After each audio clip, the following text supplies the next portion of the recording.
But the thing here that I wanted to highlight is what is the role of our iman, the fact that we're believers, that we believe in Allah Azza wa Jal, and our ability to deal with calamity. And how are we supposed to respond to calamity as believers? For a lot of people and this actually depends on our level of understanding of what it means to have a relationship with Allah subhanahu wa ta'ala. On the one hand, the first thing I'd like to explain to you that the Quran is very wise about is to make a separation between two different kinds of bad situations. There's a bad situation that looks like a bad situation that was completely out of your control. You could do nothing about it. You got stuck in a flood, you didn't cause the flood.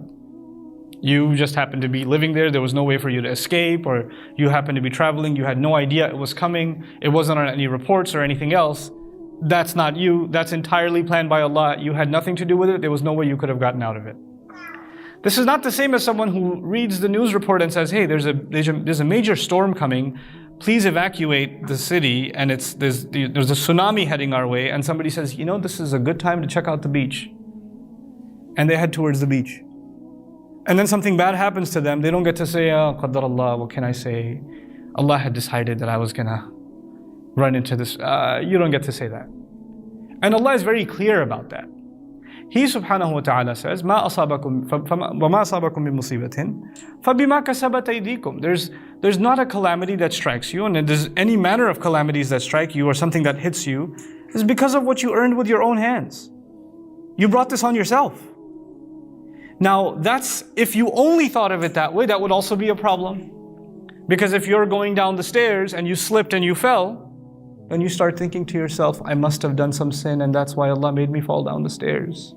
This is a sign from Allah that I have committed some evil, and Allah is teaching me a lesson by, breaking my arm in the hotel lobby or something. You start reading into things that happen to you. And you start thinking there's some ghaib, cause and effect. And that can go into an extreme. So the thing that I'd like to highlight here, human beings, believers in Allah, can go into two extremes. One extreme is everything happened because of Allah, I have nothing to do with it. Whatever happened, you can't blame me, this is qadr of Allah. مَا أَصَابَكُم مِّن مُصِيبَةٍ فَبِإِذْنِ اللَّهِ. Whatever calamity strikes to you, it comes to you because of Allah's permission. He said that in Surah Al-Taghabun. He said it directly. It happens by Allah's permission. This was Allah's plan. What are you going to do? So some student can not study for their exams and not do any of the assignments and fail and be kicked out of the school and then say, what do you want me to do? Qadr of Allah. They get to blame Allah. On the other extreme, there is the believer who blames everything on himself. Allah is doing this to me because I'm a terrible person. This happened to me because I'm a horrible human being. And then it doesn't help when other ignorant people around you, and sometimes a lot of ignorance comes from your own family, they come and tell you, you know why this happened to you? Because you're a bad daughter. You know why this happened to you? Because you're a bad son. You know why this happened to you? Because you're not good to your in-laws or whatever. No, I just got in a car accident because a truck came and hit me and he crossed a red light. Not because I argued with, my wife or something. That's not the reason. But other people will come and tell you, this is happening to you. Allah is doing this to you because of that. Like they got an email from the ghaib that told them that this is the reason why this happened. Cause and effect. So there are these two extremes that are possible. What does the Quran do? The Quran in everything gives us balance. In everything we understand in life, it gives us balance. And by the way, if you don't have this balance, you lose a lot of peace in life. It gives another meaning to أَلَا بِذِكْرِ اللَّهِ تَطْمَئِنَّ الْقُلُوبِ. By remembering Allah, hearts become calm. If the ultimate remembrance of Allah, the dhikrullah, is actually the book of Allah. And the book of Allah clarifies how Allah deals with us in this life. So I would argue that if you're just saying Subhanallah or Alhamdulillah, and your understanding of what Allah wants you to how Allah deals with you is flawed, you still might not find peace, even though inshallah you will if you're sincere.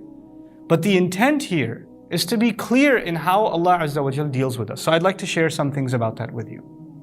As far as blaming myself is concerned, and where do we draw the line between this is from Allah and this is my fault? Where do you draw that line? In the physical world, it's very easy to understand.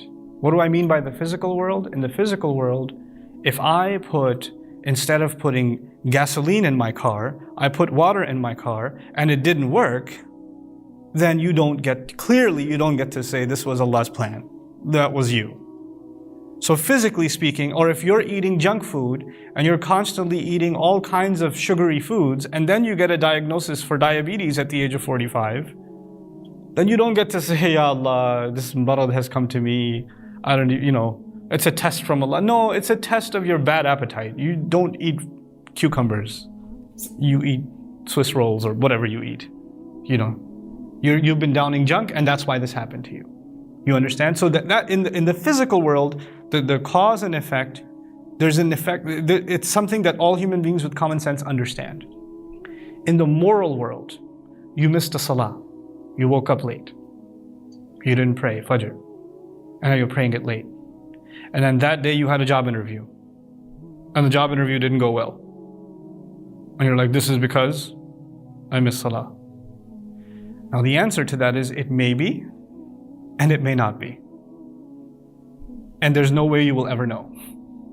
There is no way you or anyone else will ever know. But the thing that will help you is أَنَا عِنْدَ ظَنِّ عَبْدِي بِي.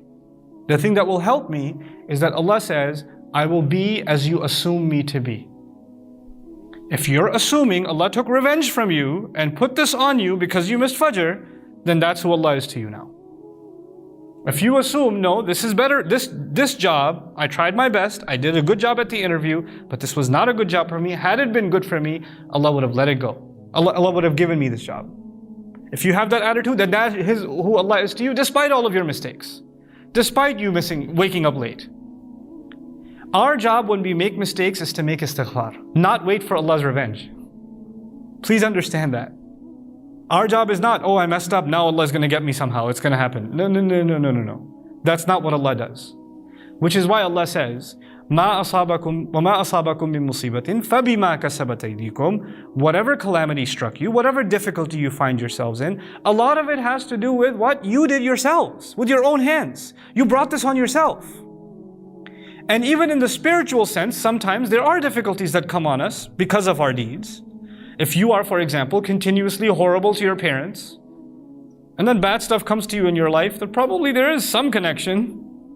And then in those kinds of cases, what does Allah do? وَيَعْفُ عَنْ كَثِيرٍ.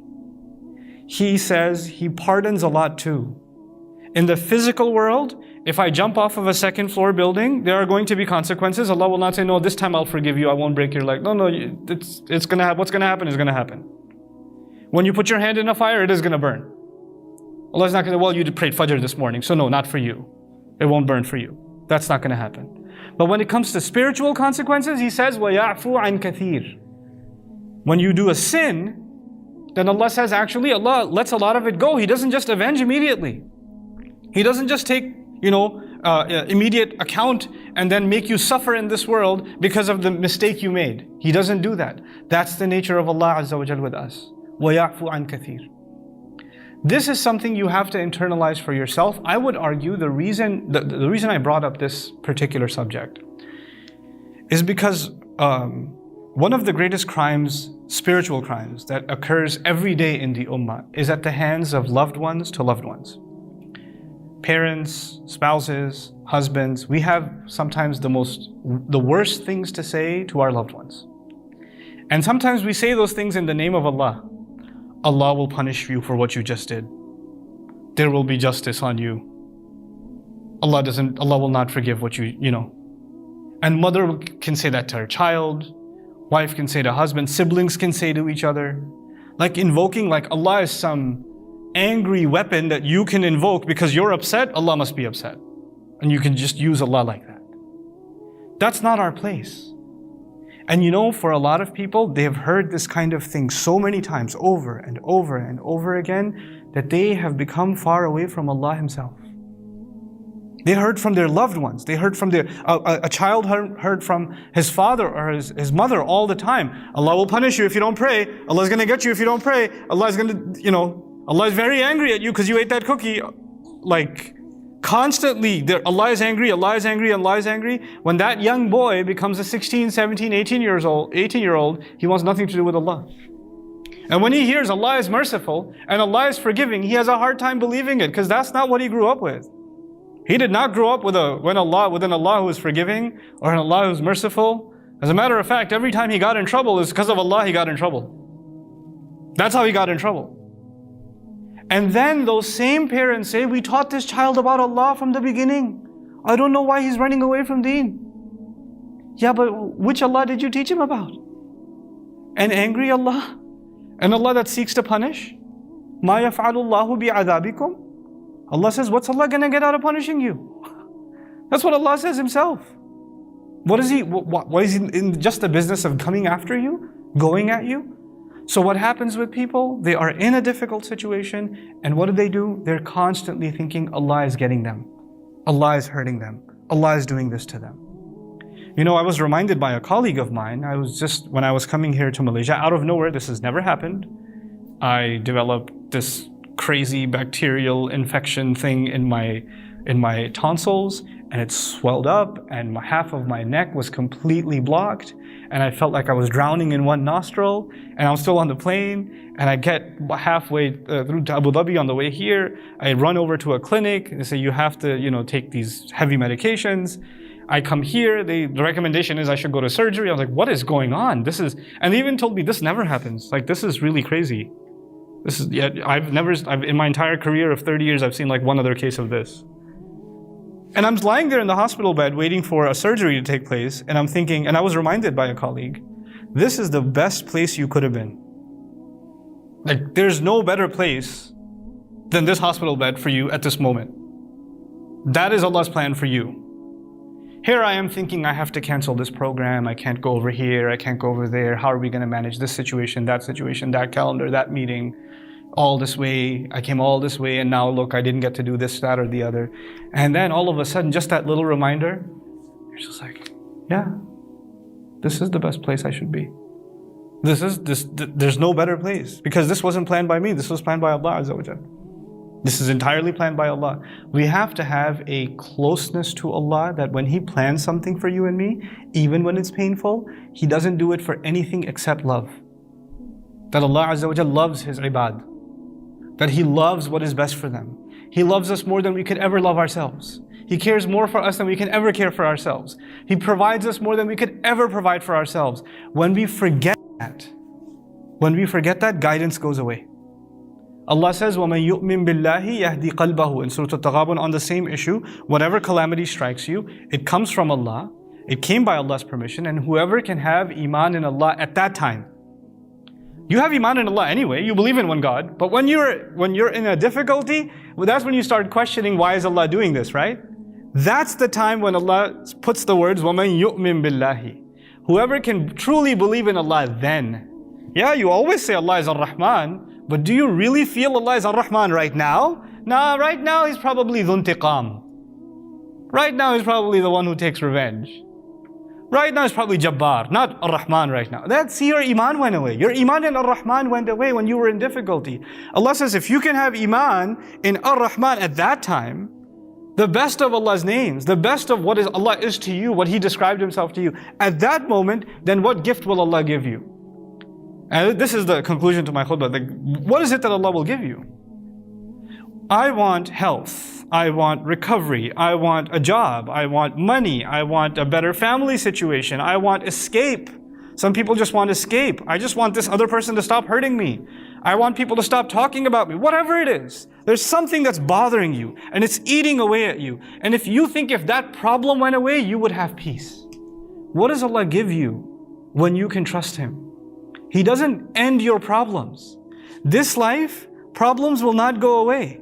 If problems were going to go away, they would have gone away for Yaqub alayhi salam a lot sooner than for you and me. If no problems would have come because we have iman, then Maryam salamun alayha should not have had problems. Rasulullah sallallahu alaihi wasallam should not have had problems. You study the people that are closest to Allah and all you're studying are problems. Really big ones. Their entire life. That's all you're studying. You're just learning about one problem to the next, to the next, to the next, to the next. That's all you're learning. Yusuf alayhi salam, a great profound messenger of Allah, and from childhood there are problems. From childhood there are problems. So I keep asking that question. What is it that Allah is giving you? What do you get when you completely put your trust in Allah in the middle, in the thick of a difficulty, when everybody else is telling you Allah is, on the one hand, people are telling you Allah is angry at you, that's why this is happening. Allah hates you, that's why this is happening. On the other hand, you start thinking Allah is punishing me, that's why this is happening. At that moment, when you can have the best impression of Allah and maintain your love and reliance and bond with Allah, that Allah has not let you go.